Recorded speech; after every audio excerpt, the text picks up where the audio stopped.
the story of a visit to Adelaide, followed by a visit to the Flinders Ranges, to drive some station 4-wheel drive tracks with locals.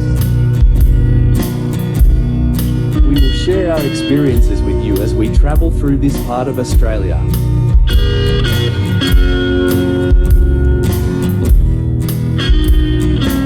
This was one of our first trips since selling our caravan and changing to motel accommodation when travelling.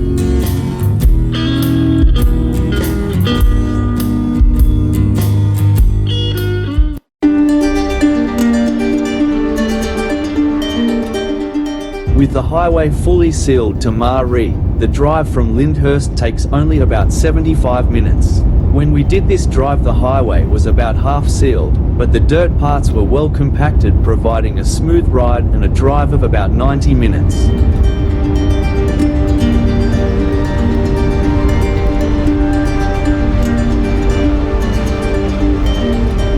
A 25-minute drive brought us to Lyndhurst, where the Strzelecki track turns right towards the Moomba gas fields and Inaminka. The Lyndhurst pub is an almost compulsory stop for trucks carrying gas field supplies.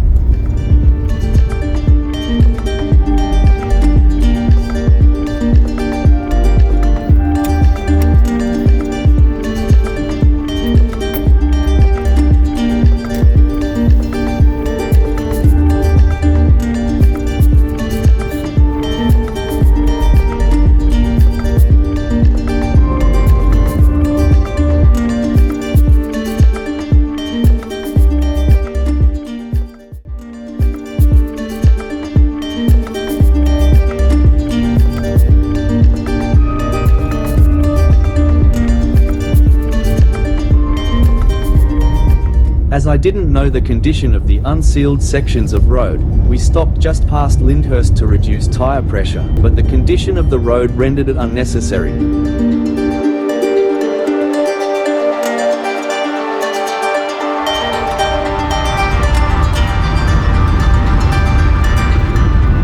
There was very little traffic on the road, so excellent driving conditions.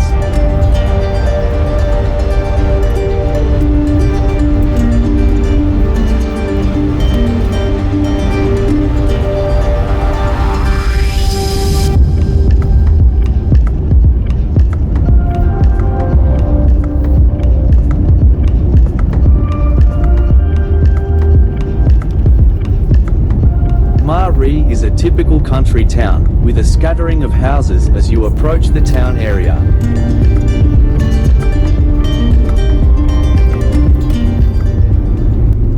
We drove directly to the railway station. It is the centre of railway memorabilia. Directly over the street stands the Marree Hotel, open and doing business. Amid the history is a modern tennis court and visitor facilities and the RSL Memorial. We had our lunch there, one hand for the sandwich and the other to shoo away the swarm of bush flies.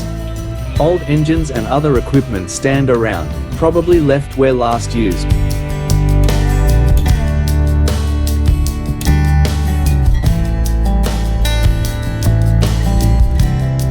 Facilities at the station include an informative museum, containing lots of information about the years of operation of the Ghan.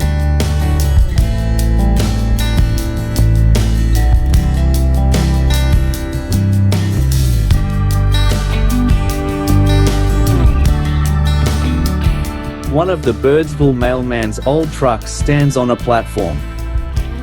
I was surprised at the sheer size of the station and the length of the platforms. Expectations must have been high when it was designed and built. With exploration of the railway area done, we took a brief run around town. It didn't take long.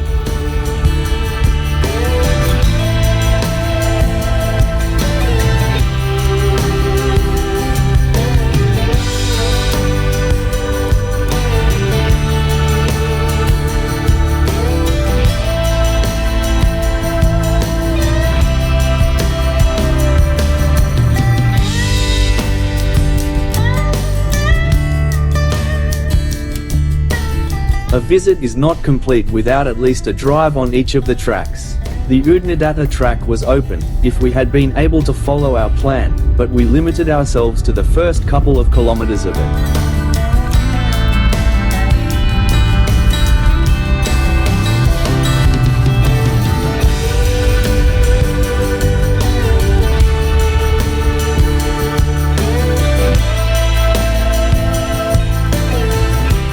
Back in town, we stopped at the Lake Air Yacht Club but could see only the outside. We then moved on to pay our respects to the Birdsville track, again limiting ourselves to a couple of kilometers. There had been rain around Birdsville, so the northern part of the track was closed.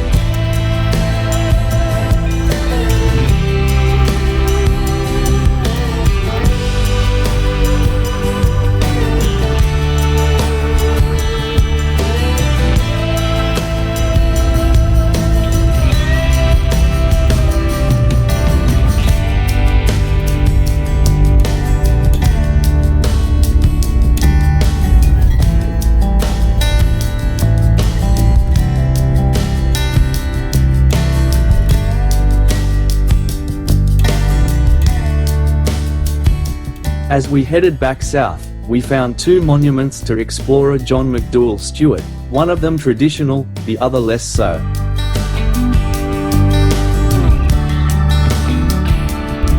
Farina was the railhead until the line was pushed on about 50 kilometers to Marree, opening in January 1884. Farina was originally called Government Gums.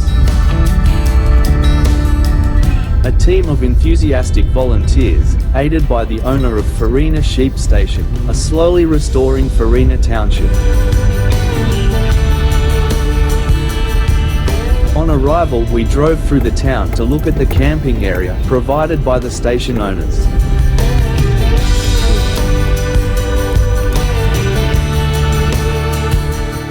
An Anzac memorial has been built, overlooking an extensive camping area.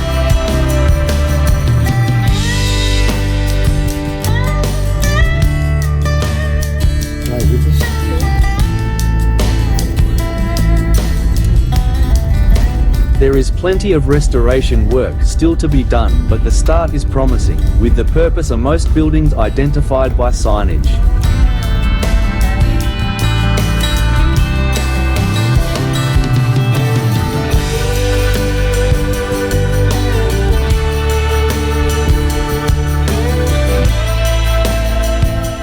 The original bakery, located underground, operates during the early part of the tourist season.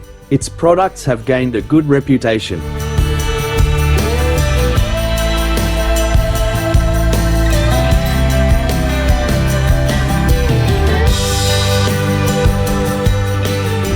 We only made one stop before Quorn. That was for coffee and quandong pie at Copley Bakery. Sorry, no photos were taken.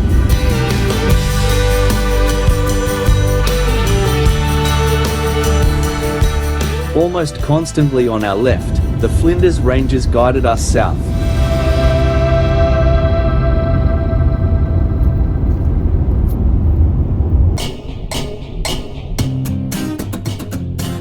We drove to Warwick over 4 days, with overnight stops at Broken Hill, Cobar and Marree. Some large gum trees caught our attention at Orroroo and we paused at Peterborough. The road to the Flinders Ranges from Yunta always beckons, even when we are driving away. Unlikely we will ever get to drive it.